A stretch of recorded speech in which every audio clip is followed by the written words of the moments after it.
Hi there guys, welcome back. This is Kishoria, founder and CEO of Trader US. So இந்த வீடியோவில் நம்ம என்ன பார்க்க போகிறோம்னு பார்த்தீங்கன்னா நம்மளோட ரிவ்யூ அண்ட் ப்ரிவ்யூ தான் பார்க்க போகிறோம். ஸோ ஃபர்ஸ்ட் நிஃப்டி எப்படி இருக்குன்றத பார்த்துடலாம். நிஃப்டி பார்த்தீங்கன்னா இன்றைக்கி நமக்கு மார்க்கெட் வந்து 25,035 வந்து மார்க்கெட் க்ளோஸ் ஆகிருக்கு.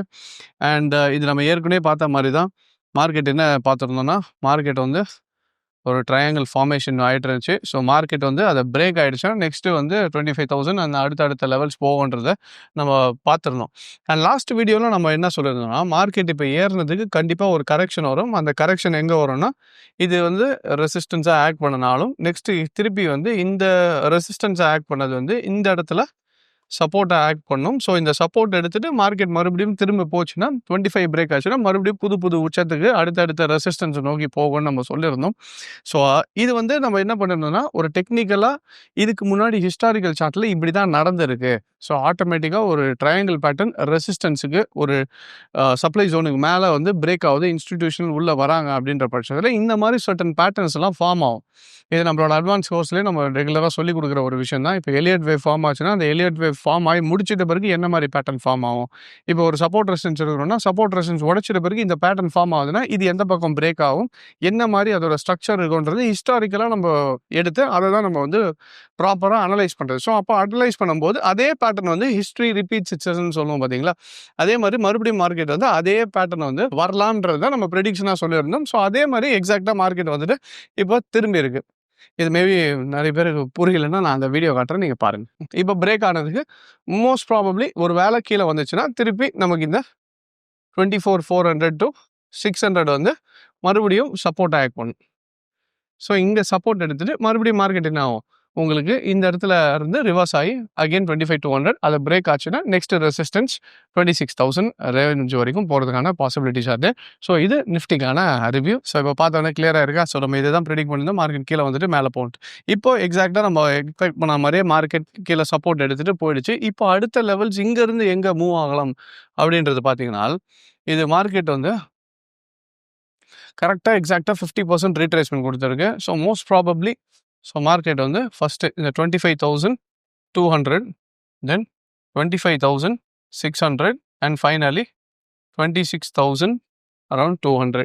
ஸோ இங்கேருந்து பார்த்தீங்கன்னா so R1, R2 and R3. So இங்கேருந்து இதுக்கு பார்த்தீங்கன்னா டோட்டலி 1000 பாயிண்ட்ஸ் வரைக்கும் நமக்கு மார்க்கெட்டில் மொமெண்டம் இருக்குது. ஸோ இப்போ மார்க்கெட் வந்து இப்போ ப்ரீவியஸ் ரெசிஸ்டன்ஸான 25,000 பிரேக் ஆகி மேலே இருக்குது. இப்போ இது வந்து நாளைக்கு இதுக்கு மேலேயே சஸ்டெயின் ஆகிட்டு இருந்துச்சுன்னா we can expect the market to go higher and higher. இல்லை மார்க்கெட் இதை பிரேக் ஆச்சுன்னா திருப்பி இந்த இடத்துல வந்து என்ன ஆகும்னா உங்களுக்கு ஒரு சைட்வேஸ் ஃபார்மேஷன், சைட்வேஸையும் பிரேக் ஆச்சுன்னா திருப்பி இந்த ட்ரையாங்கிள் ஃபார்மேஷனுக்குள்ளேயே வரும்.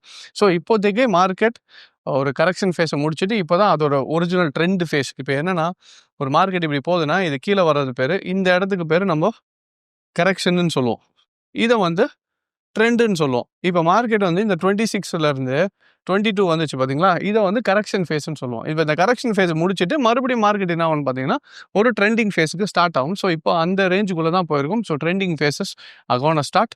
மார்க்கெட் உங்களுக்கு தெரியும் இந்தியா பாகிஸ்தான் வார் சீஸ் ஆகிடுச்சு அண்ட் குளோபல் டென்ஷன்ஸும் கம்மியாகிட்டு இருக்கு. அதே மாதிரி அமெரிக்கா அண்ட் சைனாவும் அவங்களோட டேரிஃப் வார்லேருந்து கொஞ்சம் ரிலாக்ஸ் பண்ணுற ஸ்டேஜுக்கு வந்திருக்காங்க. அதனால தான் இப்போ மார்க்கெட் கொஞ்சம் டென்ஷன்ஸ் கம்மியாக மார்க்கெட்ஸ் ஆர் ரீபவுண்டிங்.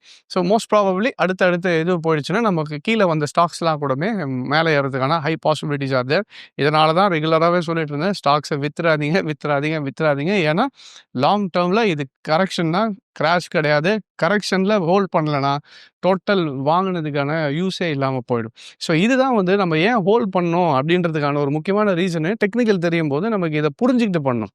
ஸோ இதுக்காக தான் நம்ம வலியுறுத்தி சொல்லிகிட்டே இருக்கிறது, கற்றுக்கிட்டு பண்ணுங்கள். ஜஸ்ட்டு மார்க்கெட்னா என்னன்னே தெரியாமல் சும்மா பை செல் எடுத்திங்கன்னா ஏன் ஹோல்ட் பண்ணுறோன்னே தெரியாது. கற்றுக்கிட்டு பண்ணும்போது தெளிவாக இருக்கும். ஸோ இப்போ புரிஞ்சிருக்கும்னு நினைக்கிறேன். ஸோ நிஃப்டியும் நம்ம இதை இன்னொன்று இப்போ இது நான் சொன்னதுனால தான் இப்படி வந்துச்சுன்னு இல்லை, நான் அதை தான் திருப்பி சொல்கிறேன். மார்க்கெட் இப்படியெல்லாம் ஸ்ட்ரக்சரல் ஹிஸ்டாரிக்கலாக இப்படி தான் வந்திருக்கு.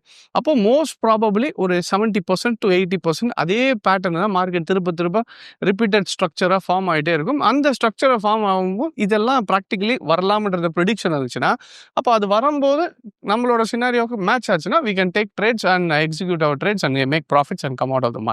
This is how a professional approaches a market. So இது தெரிஞ்சுட்டு பண்ணும்போது நீங்களும் அதே அப்ரோச் எடுக்கும்போது இட் வில் பி ப்ராஃபிட்டபிள். இதையும் நம்ம ஒரு பிஸ்னஸாக பண்ண முடியும். Alright. So Nifty next levels பார்த்துட்டோம். Resistance 1 and 2 and 3. ஃபைனலி 26,200 நம்ம ஆல் டைம் ஹை திருப்பி அந்த ரேஞ்சுக்கு போகும். அது பிரேக் ஆச்சுன்னா அடுத்த லெவல் எங்கே போகுன்றது நெக்ஸ்ட் பார்க்கலாம். ஸோ இப்போ நெக்ஸ்ட் பேங்க் நிஃப்டி எப்படி இருக்குன்னு பார்த்துருவோம். ஸோ நெக்ஸ்ட் பேங்க் நிஃப்டி பார்க்கறதுக்கு முன்னாடி ஒரு சின்ன அனௌன்ஸ்மெண்ட் என்னன்னா, May 15th வரைக்கும் தான் நம்ம ஆஃபர் சொல்லியிருந்தோம். ஸோ இன்னைக்கு தான் May 15th அண்ட் நம்மளோட ஆஃபர் இன்னையோட முடியுது. ஸோ இன்கேஸ் நீங்கள் கிளாஸஸ் ஜாயின் பண்ணணும்னு நினச்சிங்கனாலும், மேபி என்னால் நெக்ஸ்ட் வீக் தான் வர முடியும், இல்லை இந்த வீக்கெண்ட் பேட்சஸ் தான் என்னால் ஜாயின் பண்ண முடியும்னு நினச்சிங்கனாலும், இன்னைக்கு மிட் நைட் வரைக்கும் அந்த offer will be open. So in case வேணும் நீங்கள் இன்றைக்கே பேமெண்ட் பண்ணி என்ரோல் பண்ணி வச்சிட்டிங்கன்னா 1 month இல்லை 1 week எதுவாக இருந்தாலும் நீங்கள் அதுக்கப்புறம் வந்து அந்த கிளாஸ் அட்டன் பண்ணிங்கனாலும் இதே ஃபீஸில் நீங்கள் அட்டன் பண்ணிக்கலாம் ஆஃபரோட. Alright. So just for your announcement. So இன்றைக்கி முடியாது, வேணுன்றவங்க யூஸ் பண்ணிக்கலாம். ஆல்ரைட். நம்ம இப்போ பேங்க் நிஃப்டி எப்படி இருக்குன்னு பார்த்துலாம். ஸோ இப்போ பேங்க் நிஃப்டி பார்த்தீங்கனாலும் நம்ம அதான் லாஸ்ட் டைம் நம்ம பார்த்துருந்தோம். ஸோ ட்ரெண்ட் லைன் வந்து அழகாக மார்க்கெட்டில் வந்து ட்ரெண்ட் லைன் ஃபார்ம் ஆகிட்டு இருந்துச்சு. ஸோ அதே மாதிரி ட்ரெண்ட் லைன் வந்து இப்போ என்ன ஆயிடுச்சுன்னா பிரேக் ஆகிடுச்சு. போன வாட்டி இதே தான் சொல்லியிருந்தேன், ட்ரெண்ட் லைன் பிரேக் ஆனதுக்கு இந்த ட்ரெண்ட் லைன் வந்து இப்போ உங்களுக்கு சப்போர்ட்டாக ஆக்ட் பண்ணுன்ட்டு. ஸோ மார்க்கெட் வந்து அந்த இடத்துல சப்போர்ட் எடுத்துகிட்டு இப்போ போயிருக்கு. ஆனால் நிஃப்டி மாதிரி இது இன்னும் பிரேக் ஆகலை. So 55,500 so will be our resistance. So 55,500 வந்து ரெசிஸ்டன்ஸ் ஆக்ட் பண்ணும். ஸோ 55,500 உடச்சிச்சுன்னா market will be going towards 56,500. So almost 56,300லேருந்து டு 500 வரைக்கும் R2 ஆக்ட் பண்ணும். ஸோ இதையும் பிரேக் ஆச்சுன்னா நியூ ஆல் டைம் ஹைஸாக போகும். அந்த ஆல் டைம் ஹை எவ்வளோன்றதையும் நான் உங்களுக்கு சொல்லிடுறேன். ஸோ அதுக்கு அடுத்தது முக்கியமான லெவல்னு எங்கே இருக்குன்னு பார்த்தீங்கன்னா 60,000. ஸோ பேங்க் நிஃப்டி பார்த்தீங்கன்னா நெக்ஸ்ட் R3 அப்படின்றது வந்து 60,000 வரைக்கும் லாங் டேர்மில் போகிறதுக்கான ஹை பாசிபிலிட்டிஸ் இருக்குது. So these are the resistance levels.